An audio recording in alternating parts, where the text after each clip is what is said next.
if the value is not communicated, it doesn't exist. So if you're picking up the phone, you will crush your competitors because none of them have the balls to do it. If you're able, as a membership site, to give them a no-brainer reason to take their credit card out and make the first purchase, that's really powerful. Jordan Rafealov is the founder and CEO of Dopamine Digital, a done-for-you growth agency that builds AI-powered cold outbound engines. Think lead lists, email, LinkedIn, cold DM, multi-channel inbox management, qualification, and booking of calls, of course. Jordan also runs a free 7,000-member Skool community and openly builds his teaching on the Alex Hormozi $100 million frameworks, which you'll recognize. Jordan, you run a performance-based model where clients pay per qualified meeting instead of a retainer.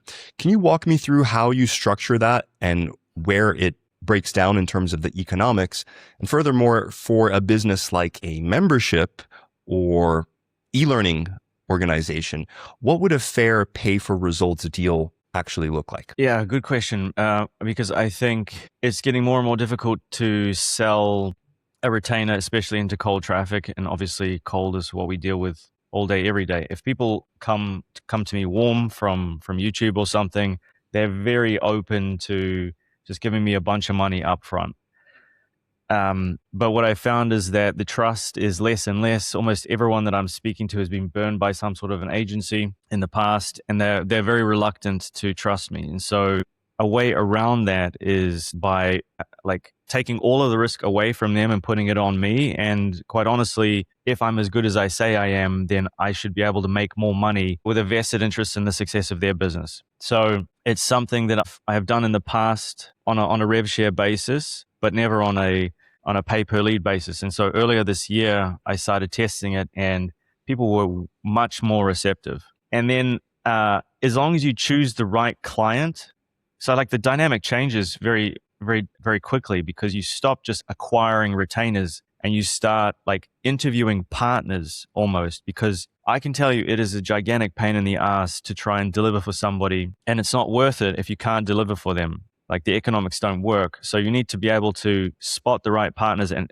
truly qualify them before onboarding them. So that's number one. Number two, the economics, I would say with cold email, there's this gigantic upfront cost and ongoing infrastructure cost that a lot of people don't realize. I like to say that it's similar to if you were running Facebook ads and we were a Facebook ads agency, you wouldn't expect us to pay for the Facebook ad costs we're all making Mark Zuckerberg richer.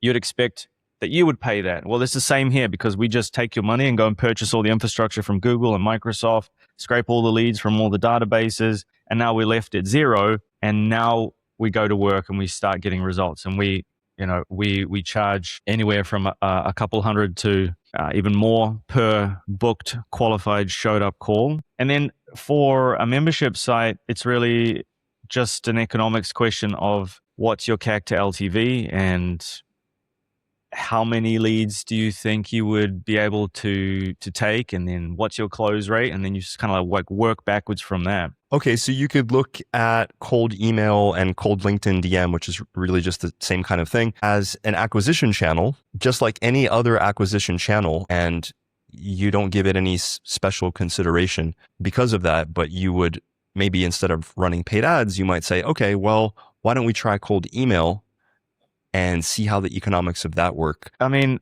it's just a channel. It's just a mechanism in which to put your offer in front of people. And so I've heard about cold email being talked about like a private ads network. So you develop the messaging, you develop the ad, the copy, the offer, all of that, the strategy in a similar way. The only difference is instead of putting, a static image of a beautiful girl holding your product, you get them to reply with your words. So, and obviously it's received slightly differently, but essentially it's the same thing. If you have a compelling offer and it works on cold email, it's going to work on paid ads, like almost every time. The other way is a little bit more tricky, but yeah, it's just a channel. The same as if you were to stand outside and hand out flyers. It's just a channel of putting your offer in front of some people who maybe have the problem that you solved. That's how I see it. Yeah, and that kind of riffing on that too is, as you know, because I'm part of your Skool community and we've been kind of collaborating together for a little while. I've been trying all sorts of stuff with cold email, getting some kinds of results. And obviously, we're an agency, we're a services provider, as opposed to our audience and our clients who we work with, who are generally going to be larger organizations who just happen to run mission critical WordPress, whether it's like a membership or an e-learning type of a setup or online community.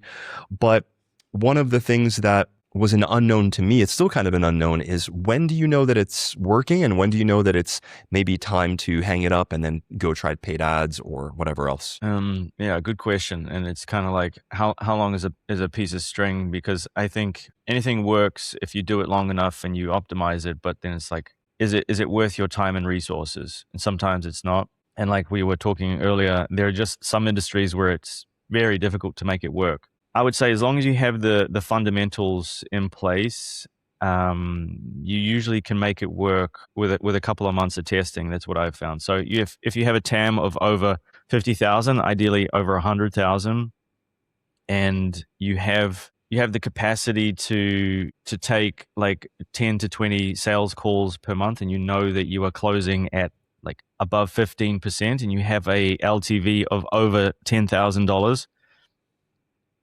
Then typically you can make it work, assuming that you can get creative with your offer.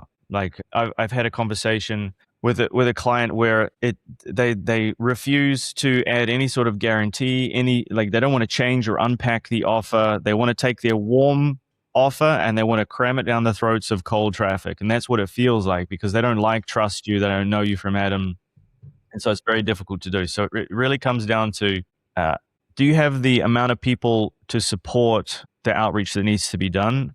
And can you, does it justify the cost of all the humans in the process? So you can't sell a $50 widget. And then 60, 70% of the battle is the offer. If you can create a compelling offer, I've seen things change from very, very few replies to are these delivering, to we change the offer and all of a sudden we're flooded with 20, 30 replies overnight. So as far as metrics, I would say if you are getting below a 1% reply rate, then you probably have some deliverability issues, or the messaging is completely incongruent and doesn't make any sense, and you need to look at that. If the positive reply rate is below 10%, the offer needs to change. And then you should be booking a call every 2,500 to 3,500 sort of emails, like somewhere in there. It's not going to be perfect. And oftentimes we'll start significantly higher and move it down by pulling all the different levers. But those are some maybe loose metrics that would let you know which part of the process is broken and needs to be optimized. Yeah, and I'm glad you talked about offer as well, because and the distinction between an offer that works on warm traffic versus an offer that works on cold traffic. Because, and maybe a good analogy here is if you have, let's say, a group of friends and one of your female friends, this is speaking as a man, let's say, introduces you to her friend and she says, hey, Jordan's a great guy. You guys really get along. She'll be so receptive. You're being recommended by somebody that she knows, likes, and trusts. And so all you have to do is sort of not screw it up, right? Whereas that same girl, if you approached her in a crowded bar, it's going to be a very different scenario. And it's the same two individuals involved, but the dynamics are very different. And so that being the case, what I've seen in our space is that people are generally very, maybe uncreative is not the word, but they're very plain with their offers.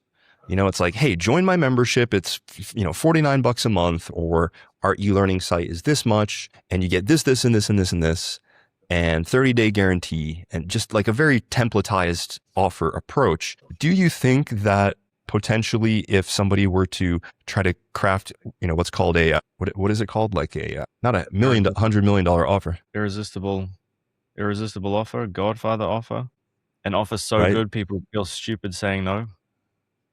That one. Yeah. Would people be shooting themselves in the foot? Because then their warm traffic would look at that, and essentially you have to give more away, right? You have to take on more of the risk with a irresistible offer. We ran into this a little bit as we're doing our cold email, and we're putting together this Grand slam offer. That's the one. That's the word I was looking for. And we're like, damn, we're like giving a lot away to these people. We're completely taking on all the risk. We're doing like all these hours rollovers and all this stuff that we don't really offer to our warm prospects because it's risky. Yeah. This is a good question. And I think Hormozi came in with his $100 million offers book and sort of changed the landscape and how we understand offers. I remember having this like unlock in my brain moment when I read the formula, and it all made sense, and I felt like I could see the matrix. What I've found is that everyone went crazy on cold outreach, and they just be like, oh, we'll get you $1 million in the next 90 days or you don't pay. We'll generate you 100,000 leads in 2.5 minutes, and we'll do it for free. And so people have become skeptical and jaded to that kind of approach to some degree. In your space? Most people that I've spoken to, and all the operators that I know that run sort of any kind of go-to-market, they talk about something similar where this hyperbolic offer is difficult to sell because it just sounds ridiculous and it sounds like everybody else. It's akin to the 30-day money back guarantee. It's just everyone has gone like nose deaf to it. And so with cold, it's interesting because you can like the most powerful cold traffic offer is some kind of performance basis, some kind of performance-based, no risk until the solution is delivered, and then I just take a piece because they don't trust you, they don't like you, they don't know you yet, and so it makes it a lot easier to get into bed. It's often very easy to sell them some kind of retainer even before you get them any kind of result, but just to get that like first like hook, we found that works really well. There's 5 things that I find work on cold traffic. It's make you more money, save you money, increase your status somehow, like on LinkedIn or to their peers or something, sell some kind of in-demand, sexy service or generate them more leads. And so if you can craft an offer that's easy to understand and kind of hits on one of those 4-5 pillars, ideally it's make them more money or generate them more leads. And it isn't worded in this crazy fluffy way. And it removes all of the risk from them. And it doesn't have all this extra stuff that confuses them. I find that that's a lot easier. Like if you take the whole and you take just a tiny piece of it, you put it at the front and you sell that, you're going to have a much better time. So the Hormozi model is kind of how much value can we cram into the thing? And I know that it crushes, but I've seen it very difficult for people to comprehend and also believe on very cold traffic. And Hormozi's economics are more like, instead of charging them $1,000 a month, charge them $5,000 up front because the CAC is going to be the same, and then you make all this extra money. Well, yes and no. I've seen that I can make more money removing all the risk from the front end from them with like just this small service offering from everything that we do, like getting them into my ecosystem, building trust, and then upselling them all the other stuff later. Right. It almost sounds like these offers that would, to a particular set of prospects, sound hyperbolic, as you put it, would be so good that you'd feel stupid saying yes. Well, you'd feel stupid believing it's true, I think, is the thing. Yeah. Just because, some 16-year-old read $100 million offers one time and then sent out 100 emails and said, I'll make you $100 million in the next 30 days or you don't pay. And they go, oh, that's the first time I'm hearing that. Let's go. And then it doesn't work. And then there's all these catches and they're like, oh, I'm sick of this. I'm never again. There seems to be a lot of that. And, you mentioned the revenue sharing model, which is really interesting to me in the context of the kinds of businesses we work with, because let's say you're a $5 million, $10 million e-learning business. How could you utilize some of the principles we're talking about to maybe explore another acquisition channel or partner with a business in a rev share type of a deal? Like if you were advising a business of that sort, what levers might you pull? Like how would I approach a business like that to potentially suggest a rev share agreement, or what sorts of things might I do in order to have success in that rev share agreement, or both? If you were, let's say, business coaching let's say a Yeah. $10 million e-learning company or some kind of large membership, and you wanted to help them explore the idea of them increasing their revenue and Yeah. their business through some kind of a rev share or referral program potentially, what kind of questions might you ask? Okay, so what is the lifetime value currently of the customer? If it's quite low, like what I would try to understand what the launch or the rev share agreement could look like. And so I've had a lot of success in the past with running big launches where we build an irresistible offer that, to my previous point, is stacked with all this value and we cram in all the stuff, but it's because they know, like, and trust us. And so this is pulled straight from Hormozi's $100 million fast cash playbook, where he talks about going to an existing audience and extracting sometimes hundreds of thousands, maybe millions of dollars. And I've done it multiple times. Every time I've done this, I think we've made $137,000 on average in like 5 days by putting together an irresistible offer, creating all the assets that we launched to the warm audience. Costs us nothing in advertising, just send a few emails. We drive that traffic either to some kind of live event or we drive them through a funnel with upsells and downsells. And so if you drive them to a live event, your ticket size needs to warrant all of the time and attention that goes into that. And you're going to have their attention for 2 or 3 hours so you can sell something significantly higher ticket. So can you deliver something high ticket? Ideally, you should, because if you sell something more expensive, you're going to make more money. So even if you have a membership site and it's like a $39 a month thing, can you sell a $500 thing? Can you sell a one-time $1,000 thing with white glove service and it's like the very VIP and there's only 50 seats available? Is that something you can do? If that's impossible, how can you do something that is genuinely scarce and you can only offer on that event? And I would build either a funnel or a live event around those things. There's a guy called Jason Flatland who talks about this in a lot of his stuff online and his book One to Many, and like how you run those sorts of things. And this guy's worked with Iman Gadzhi and Alex Hormozi, and he was the mastermind behind the scenes of all of those launches. And so if you look at Hormozi, he sold a 6,000, which upsold into a $18,000 thing. Iman Gadzhi sold a $2,000 thing, and they all sold it through live events. Virtual events? Yeah, well, which was a live, when I say live, I mean it wasn't a recorded VSL. But then Iman has also had changed what a VSL meant and had a VSL on his YouTube channel that generated tens of millions of dollars through a funnel. So the questions I would basically try and understand are the economics of the business and like, can we deliver something higher ticket, like above $1,000? If we can, cool. Let's drive everybody to a live event. If we can't, then how can we package or bundle some of our existing services so that we don't need to spend a ton of money to come up with new things, and we don't need to spend the next 3 months building a thing. And it's typically some kind of very difficult to deliver white glove VIP thing that you would offer. Yeah, makes total sense. And it also sounds like a lot of work that somebody may or may not have the time or inclination to do. Yeah. At which point would it make sense to hire somebody like, let's say, your organization or a freelancer? Like, how do you get help with this stuff? I mean, I found with cold email, there's so many moving parts. The landscape is constantly changing. You have to stay on top of it. It's a whole thing in and of itself that you really just want results, right? And then the question is, are you willing to pay for those results? The AI tools change every day.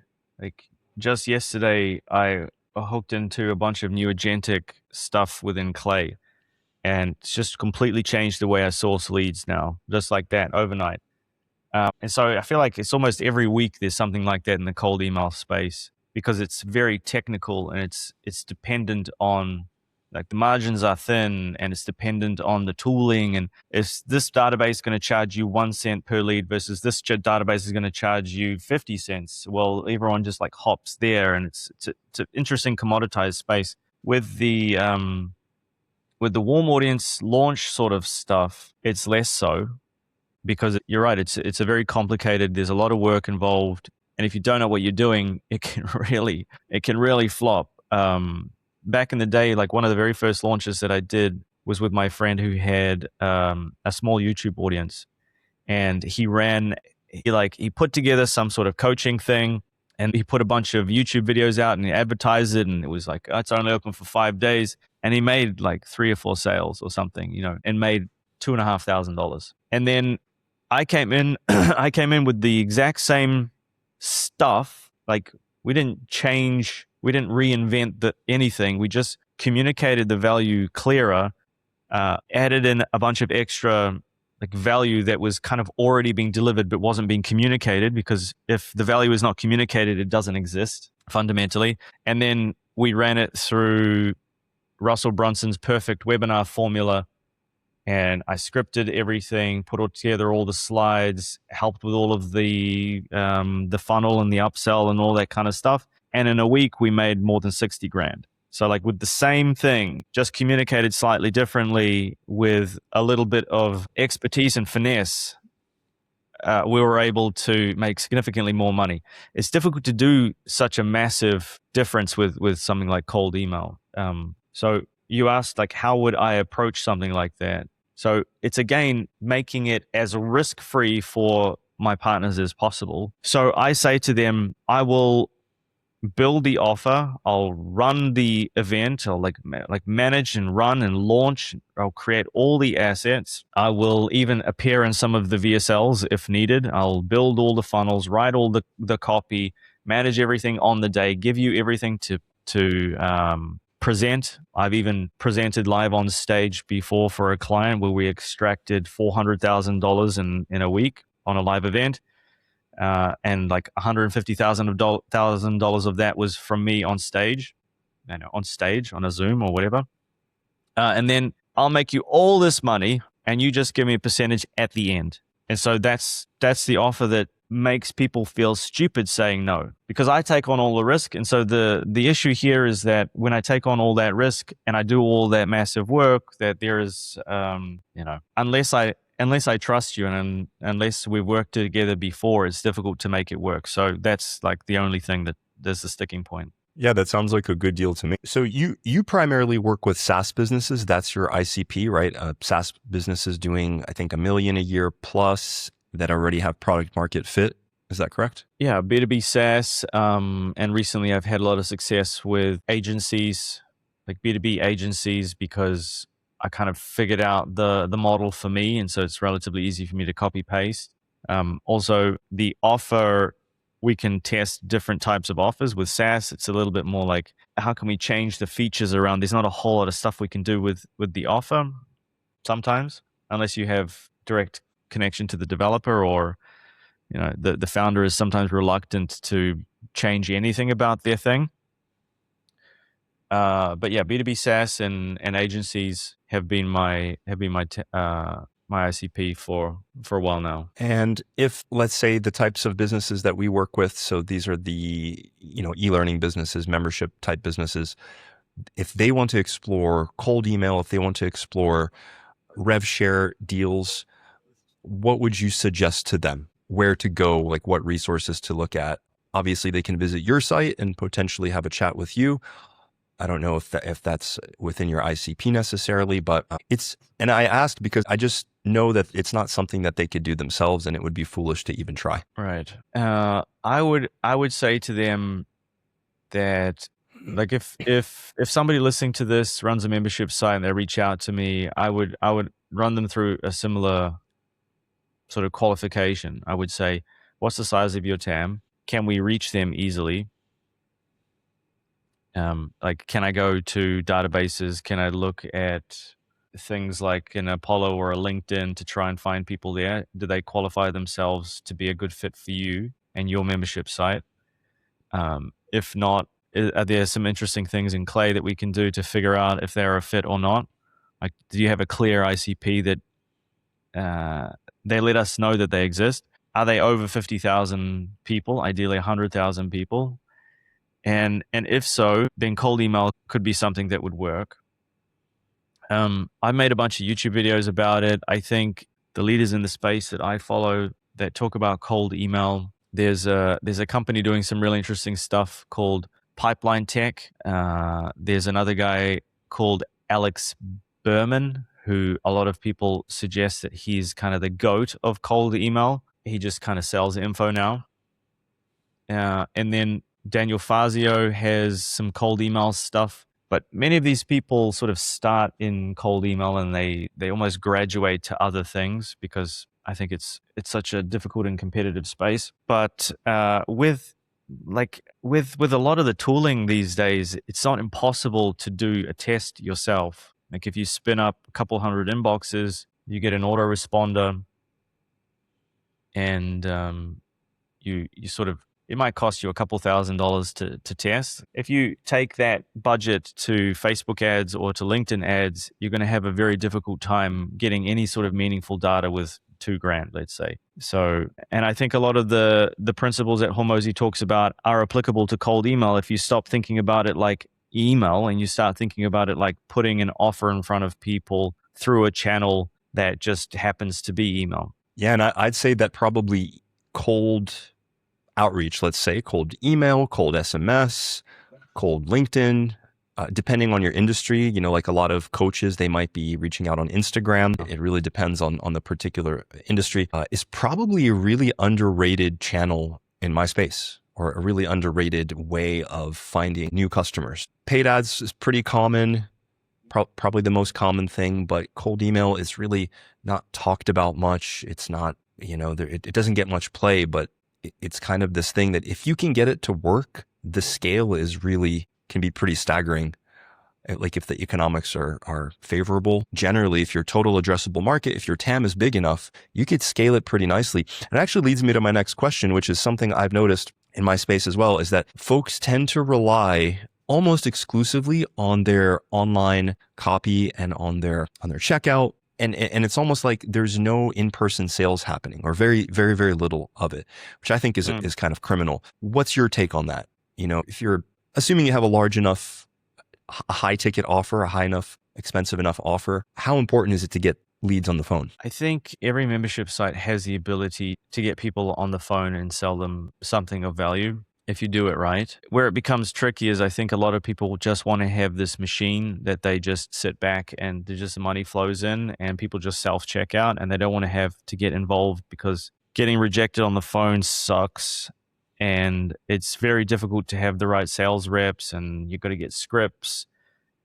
And there's all of these human emotions that you deal with. Whereas if you look at a checkout, you can go, I can optimize that button all day and I can make it green and blue.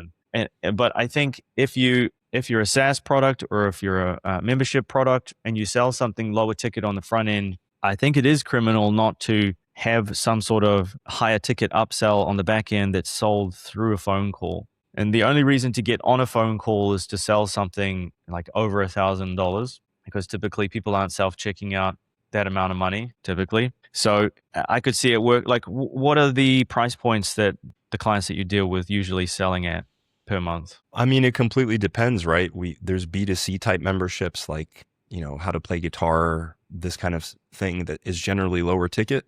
But then there's also B2B that does, for example, leadership training to corporates. So they're selling multi-seat, 100-seat accounts, corporate accounts, to an organization that's worth hundreds of thousands of dollars in LTV. And I guess for those lower ticket type memberships, more the B2C how-to type memberships, there's probably still room there to, I don't know, if you're teaching guitar, you can upsell private lessons, you can upsell group coaching. If you want to do that, obviously it takes more time. Yeah. You can maybe your site isn't equipped to offer that next level, but maybe somebody else's is, and you can partner with them and cross-sell to another business, right? So even though you're not equipped to handle this next tier, you can recommend them to somebody who is, and you can get a cut of that revenue as well. What do you think? Yeah. What is criminal is spending all this time and money and effort acquiring a customer and then making $100 sale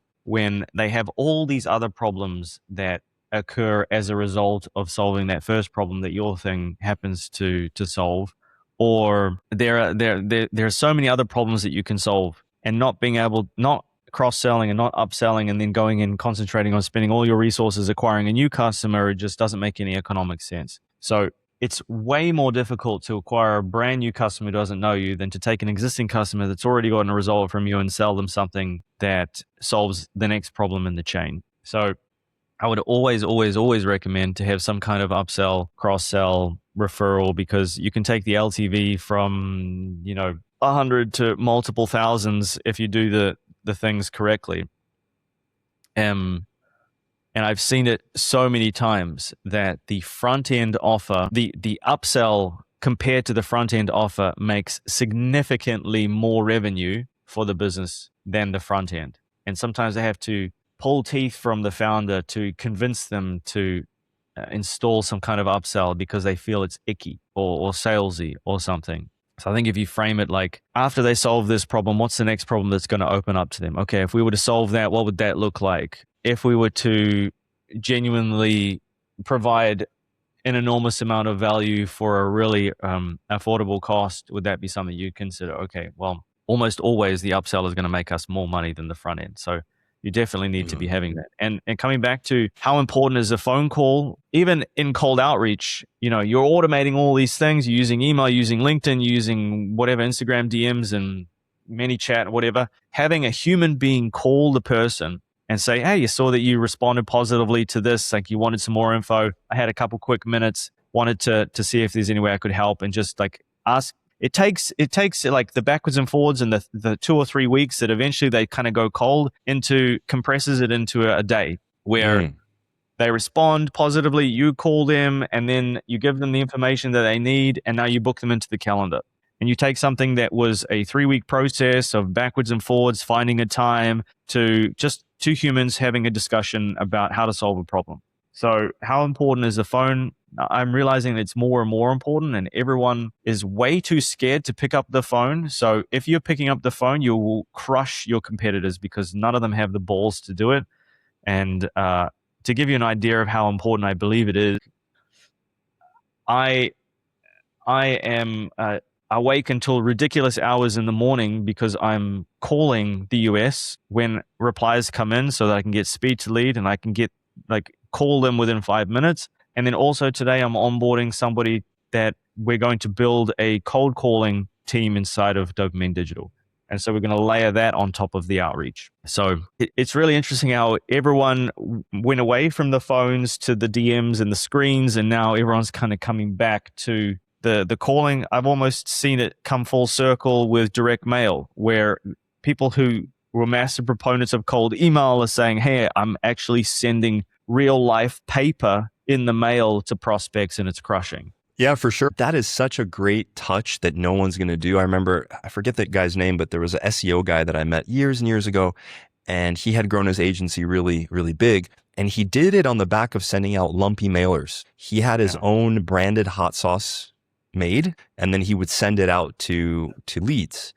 And they'd get his hot sauce. He'd call them up and he'd say, hey, how'd you like the hot sauce? And it was such a cool, funky little thing to do, and it was thoughtful, and it kind of flew under the radar. And then you go from being a stranger to being the hot sauce guy, and then they're open to at least hearing what you have to say. And that's another good point too, is like you could even, in the types of businesses we're talking about, you can absolutely cold call prospects. Why not? It's just, as you said, it's just another acquisition channel. It's just another way to connect with your potential customers. Plus, when you get on a call with somebody, and maybe they're an existing customer or a prospective customer, they're going to tell you like what the problems are. You're going to hear it in their own words. You're going to be able to use those words in your copy. You're probably going to start to notice patterns. It's going to teach you about your customers and your market. That can't be a bad thing, right? No, not at all. And it's why with somebody who doesn't have product market fit, or they're just kind of starting out, or they want to test an offer, a really good way of understanding if that offer resonates is with a conversation like this, a podcast, an interview, and the deliverable being the clips at the end or some kind of white paper. So I would always recommend, if somebody's just starting out, just have conversations with people, ask them questions. Your market will tell you what they need and what their problems are, and you'll hear the same problems across 5 or 6 people, and you go, okay, well, maybe that's the problem I can solve. And the mailing thing is an interesting one as well. It's how I got my first job at an ad agency. Everybody else was sending resumes via email, and me and my copywriting partner sent I went and got a bunch of branded USB sticks in the shape of a credit card that you broke in half and you inserted. And so I sent a handwritten letter with that to the creative director of this agency and this agency. And, lo and behold, you get their attention because everyone else is going over here. And then Jordan is the only one sending something physical that took some time and effort and actually had hard cost. So I highly recommend that as well. Yeah, I mean, I think the takeaway here is be creative. There's a lot more customers out there wanting to work with you. There's probably people that you're currently serving that would be willing to spend a lot more money with you if you just heard them out and figured out how to solve their other problems that, that they have, but maybe you just haven't asked them about. And it also occurs to me now, it somehow didn't occur to me all this time we've been talking, that you actually have your own membership in the form of Skool. You have a free Skool community, which is big. It's got thousands of members, and then you've got a paid Skool community. Can you talk a little bit about what you've learned running your Skool communities? Yeah, I mean, there's so many things. I think with Skool specifically, I think it might be different for maybe other membership things or other sort of recurring, that people kind of tend to dip in and out, which is really interesting. So they'll come in, they'll get a bunch of value, and then for 3 or 4 months, they'll disappear and then come back, get a bunch of value. And sometimes they will stop paying, go back, come back, start paying again. And so I've learned to be indifferent to that. Ultimately, the thing that drives sales into the membership is traffic. Which is so obvious, but the more traffic you can get the more traffic you can get in front of your offer, the more people that are going to convert. And the more creative you can get with the offer, the better it's going to convert. And the more specific with the outcome that they get with the offer, the more it's going to convert. And then the auxiliary stuff that makes the joining of the group a no-brainer is really important, because if I look at somebody like a Nick Sarayev, who has hundreds of thousands of dollars of MRR, and it's just him running the Skool group, one of the things that he does is that he offers an instant benefit to joining the group. So the main thing that you get is this, but the worst case is this thing over here, and you get instant access to all of these benefits, which covers the cost of joining as soon as you join. And so I've seen that work really well. So for example, we have, because we've got this network of people, I've got all these codes and coupon codes, you get access to all of these things for free that you'd usually have to pay for anyway. You might as well be in this group and you get all those stuff for free. So then your membership is covered, and then you can go and access the real core stuff. If you're able, as a membership site, to give them a no-brainer reason to take their credit card out and make the first purchase, and it's enough money to cover the cost, that's really powerful. And we've even done stuff similar in the past with launches, where let's say the front end widget is like a $67 thing. We will give them $67 worth of free credits, even though that's not the core thing they're buying. So basically it cancels itself out. And then in the mind of the prospect, they're thinking, oh, okay, so I get all this value for basically $0. That's a no-brainer. And so getting the first dollar from the member is the most difficult part. And if you can do something like that, that's been really powerful. But yeah, more eyeballs you can get on your offer, more traffic you can drive, the better, obviously. Yeah, and I noticed you're big on YouTube. You generally tend to drive traffic, I guess, from YouTube, maybe some other sources, to your free group. And then you've also got a paid group. So how do people make the jump? So I don't think I'm the best example to copy, because I made a couple of videos and I put the link to the Skool group, which was part of like the free pack. Like it was one of the free things included in the bundle of the $6,000 thing that I purchased was like access to the school. So I created the school. I made a video about it. I didn't even link it anywhere, and people started joining. So they typed they stopped the video, they typed the URL into the search bar, and it wasn't like, you know, Jordan's group. It was a bunch of numbers and letters. So they really wanted to join for some reason. And so they started joining. And then so I started linking it. And then people asked me, hey, you know, they wanted more access to me and they wanted more access to things. And so I created a paid thing because people were asking for it. And then I've sort of tested driving traffic to both.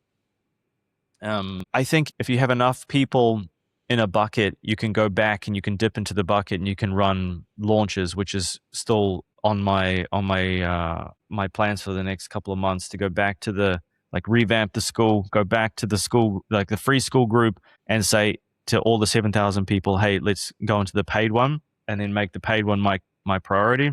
But the way I've seen other people do it is to give some kind of value to the free thing, but making the paid thing your main priority and putting all the value behind that paywall. And I think earlier on, I was more concerned by growing the free thing because it was easier and hundreds of people would flood in a day. But obviously you don't make money from that. And it's more difficult to get them to hop from the free to the paid, even though you could say it's a lead magnet. I don't know. My experience is not been that way. Or they'll self-select and they'll jump into the paid, but I would try and put the paid first, and then they would find the free as like almost a downsell maybe. Amazing, Jordan. Thank you so much for sharing all of that.